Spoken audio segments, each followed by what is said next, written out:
میرے انتہائی واجب الاحترام قابل صد اعزاز و تکریم بھائیوں، دوستوں، بزرگوں، اس دنیا کے اندر جو بھی آیا، چاہے اس کے اندر روح ہے یا نہیں ہے، اللہ نے جس چیز کو بھی تخلیق فرمایا اس چیز کو فنا ہونا ہے۔ حتیٰ کہ قیامت کے دن موت کو بھی مینڈھے کی شکل میں لا کر ذبح کر دیا جائے گا۔ یہ ایک اٹل، واضح اور بین حقیقت ہے۔ اس حقیقت سے کسی کو بھی انکار نہیں۔ ہمارے سامنے ہمارے آباء و اجداد چلے گئے، ہمارے اسلاف چلے گئے، ہمارے بزرگ چلے گئے، حتیٰ کہ اللہ تعالیٰ کے برگزیدہ بندے انبیاء کرام بھی اس دنیا سے تشریف لے گئے۔ ایک وقت آئے گا کہ ہم نے بھی اس دنیا سے چلا جانا ہے، لیکن سامعین گرامی، جس بات پہ توجہ اور غور کرنے کی ضرورت ہے وہ ہے انجام۔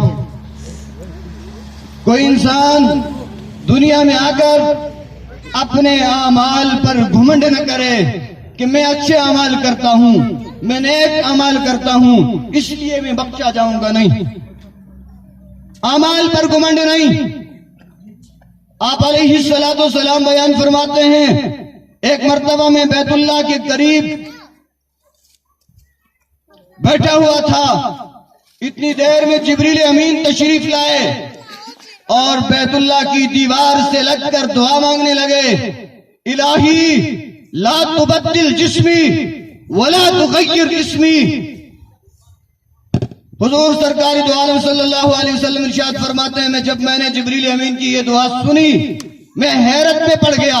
ورطہ حیرت میں مبتلا ہونے کے بعد میں نے جبریل سے پوچھا، جبریل بتا یہ تو کیسی دعا مانگ رہا ہے؟ اے اللہ میرے جسم کو تبدیل مت کرنا، اور اے مولا، میرے مولا میرے نام کو تبدیل مت کرنا۔ جبریل امین کہنے لگے، اے اللہ کے پیارے حبیب، شیطان طاؤس الملائکہ کہلاتا تھا، اس کا نام طاؤس الملائکہ تھا، وہ فرشتوں کا سردار تھا۔ زمین کے چپے چپے پر وہ اپنی پیشانی اللہ کے حضور جھکا چکا ہے، لیکن جب اس نے ایک سجدے سے انکار کیا، ایک سجدے سے انکار کی وجہ سے رب العالمین نے اس کا نام طاؤس الملائکہ سے بدل کر شیطان رکھ دیا۔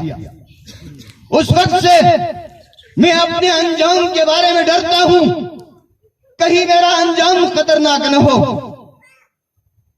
جب شیطان کی یہ حالت ہوئی، اللہ تعالیٰ نے اس کو راندہ درگاہ کیا۔ جبریل اور میکائیل علیہ السلام رونے لگ گئے، دونوں رو رہے ہیں۔ اللہ تعالیٰ نے پوچھا، بتاؤ جبریل اور میکائیل تم کیوں رو رہے ہو؟ بارگاہ رب ذوالجلال نے عرض کی، اے اللہ ہم کیوں نہ روئیں؟ ہم نے شیطان کا اپنے سامنے حشر دیکھا، ہم نے شیطان کا اپنے سامنے انجام دیکھا۔ وہ تو فرشتوں کا سردار بنا ہوا تھا، وہ تو تیری عبادت میں ہر وقت منہمک رہتا تھا، باوجود اس کے جب اس نے ایک سجدے سے انکار کیا، ایک غلطی کی وجہ سے وہ راندہ درگاہ ہو گیا، اس لیے ہم روتے ہیں۔ اللہ نے فرمایا، ہاں تمہارا رونا بجا ہے، میں بے نیاز ذات ہوں، مجھے اس سے کوئی نہیں کہ میں جس کا چاہوں جیسے حشر کر دوں۔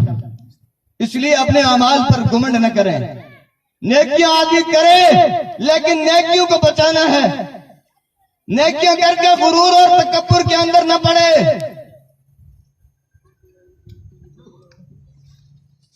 رحمت دا دریا یا رب ہر دم وگدا تیرا، جے ایک قطرہ مل جاوے کم بن جاوے میرا۔ اللہ تعالیٰ کی رحمت وسیع ہے، لیکن غرور و تکبر سے بھی ساتھ ساتھ بچنے کی ضرورت ہے۔ بلم باور قرآن کریم کے اندر اس کا ذکر 400 سال تک اس نے رب کی عبادت کی، لیکن ایک غلطی کی وجہ سے اس کو اللہ کے قرآن نے کہہ دیا، فَمَثَلُهُ كَمَثَلِ الْكَلْبِ، تیری مثال تو کتے کی طرح ہے۔ موسیٰ علیہ السلام کی مخالفت کر ڈالی، دعا مانگی ان کی خلافت میں، اللہ تعالیٰ نے کتے کی طرح بنا دیا۔ حبیب اعجمی رحمت اللہ علیہ رویا کرتے تھے، اور ایک دن روتے روتے یہ اللہ کے نبی کا فرمان پڑھ رہے تھے، من کان آخر کلامہ لا الہ الا اللہ فقد دخل الجنہ، جس شخص کا آخری کلام لا الہ الا اللہ ہو، تحقیق کہ وہ جنت میں داخل ہوگا۔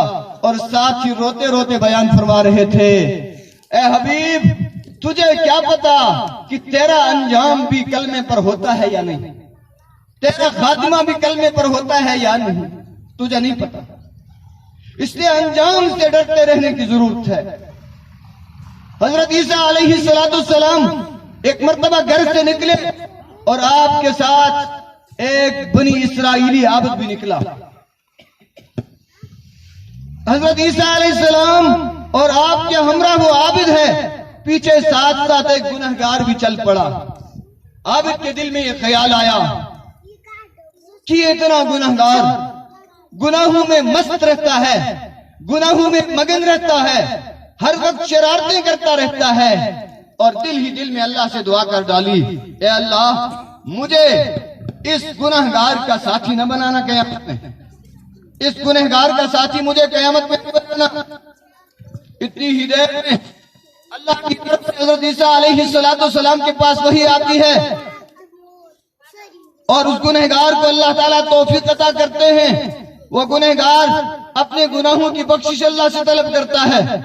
اللہ عیسیٰ علیہ السلام کے پاس وحی بھیجتے ہیں، عیسیٰ میں نے اس عابد کی دعا کو بھی قبول کر لیا اور اس گنہگار کی دعا کو بھی قبول کر لیا۔ عیسیٰ علیہ السلام نے بارگاہ الہی میں عرض کی، اللہ کیا کیا دعائیں مانگی تھی انہوں نے؟ اللہ تعالیٰ نے فرمایا، گنہگار نے توبہ استغفار کر کے مجھ سے بخشش طلب کی، میں نے اس کو معاف کر دیا۔ اور اس نے کہا، عابد نے کہا مجھے اس کا ساتھی نہیں بنانا، تو میں اس کا ساتھی اس کو نہیں بناؤں گا۔ یہ توبہ کرنے والا گنہگار جنت میں جائے گا، اور وہ تکبر کرنے والا عابد جہنم میں جائے گا۔ سامعین گرامی ڈرنے کی ضرورت ہے۔ اکثر ذکر حازم اللذات الموت، فرمایا تم اکثر لذتوں کو ختم کرنے والی، لذتوں کو توڑنے والی چیز موت سے پناہ مانگا کرو، موت کا ذکر کیا کرو۔ موت ایک ایسی چیز ہے جو تمام چیزوں کو ختم کر دیتی ہے۔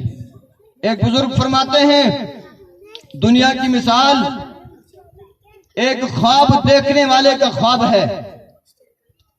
جب وہ خواب دیکھ کر بیدار ہو جاتا ہے، آنکھیں کھل جاتی ہیں، تو یہ دنیا بھی اس خواب کی طرح ہے۔ جتنا وقت خواب دیکھنے میں لگتا ہے، اتنا ہی تمہارا یہ دنیا کے اندر رہنا ہے، اور اس کے بعد جب خواب دیکھنے والے کی آنکھ کھل جاتی ہے تو تمہاری موت واقع ہو جاتی ہے۔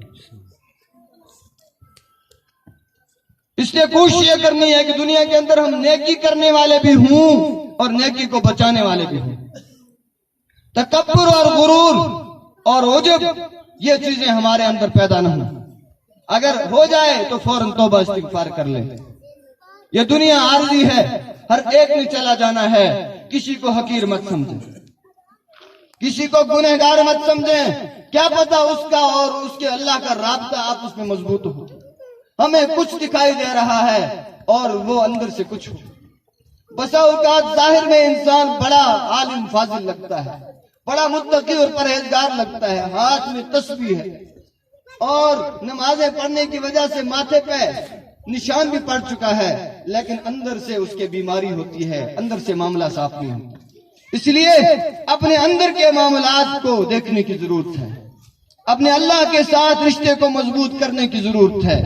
جب اللہ کے ساتھ رشتہ مضبوط ہو جائے گا، جب ہماری آنکھ میں ہمیں کوئی حقیر نہیں نظر آئے گا، ہمیں سب سے زیادہ حقیر اپنا ہی آپ نظر آنا چاہیے کہ کیا پتا یہ بندہ مجھ سے اچھا ہے، کیونکہ دلوں کے بھیدوں سے تو واقف اللہ ہے، اللہ کے علاوہ کوئی نہیں۔ آج ہمارے خالو جان ہم سے الگ ہو رہے ہیں، ہم سے جدا ہو کے جا رہے ہیں، کل کو ہم نے بھی جانا ہے۔ یہاں کوئی قید نہیں بڑھاپے کی، موت کے لیے بڑھاپا نہیں ضروری، موت کے لیے جوان ہونا ضروری نہیں، موت کے لیے سارے دنیا کے کام، سارے ارمان ختم کر دینا ضروری نہیں۔ اللہ جب چاہتا ہے اپنی امانت اپنے پاس بلا لیتا ہے. فرمایا قیامت کے دن جس شخص کا حساب لگ جائے گا اللہ کے پاس اس کو عذاب دیا جائے گا. کوئی نمبر کم لے گا کوئی زیادہ لے گا. بہت کم ایسے اسٹوڈنٹ ہوتے ہیں جن کے نمبر 100/100 ہوتے ہیں. اس لیے ڈرنے کی ضرورت ہے. یہاں ایئرپورٹ پر ہم جاتے ہیں, ایک سکیننگ مشین لگی ہوتی ہے, جس کے جیب میں کوئی میٹل ہو وہ چوں چوں کرنے لگ جاتی ہے مشین, اور اس کو سیکورٹی اہلکار کہتے ہیں جناب آپ تھوڑا الگ ہو جائیں, آپ کی چیکنگ ہوگی.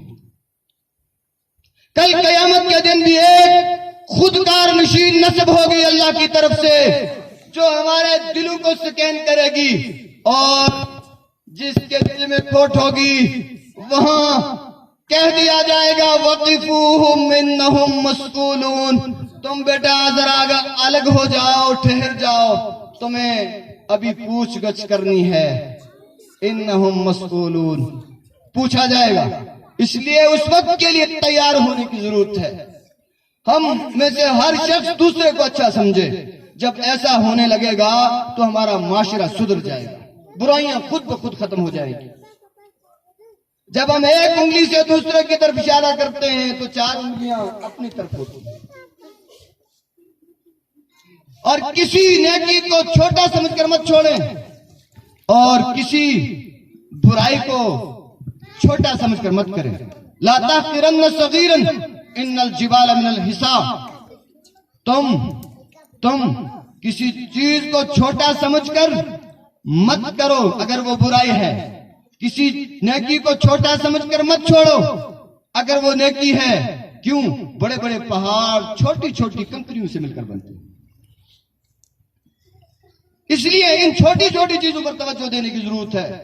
ہمیں بڑے فلسفی بننے کی ضرورت نہیں, بڑے متقی پرہیزگار اپنے آپ کو کہلوانے کی ضرورت نہیں. صرف اور صرف ایک چھوٹا سا کام ہے, خشیت الہی دل میں پیدا کر لیں. کوئی بھی کام کرنا ہے اس کے لیے دل میں خوف ہو. دل میں خوف جب پیدا ہو گیا تو یہ تقویٰ ہے. یہ تقویٰ ہے. اس کے لیے کوئی الگ سے نمبرنگ نہیں کی گئی, کوئی الگ سے معیار قائم نہیں کیا گیا.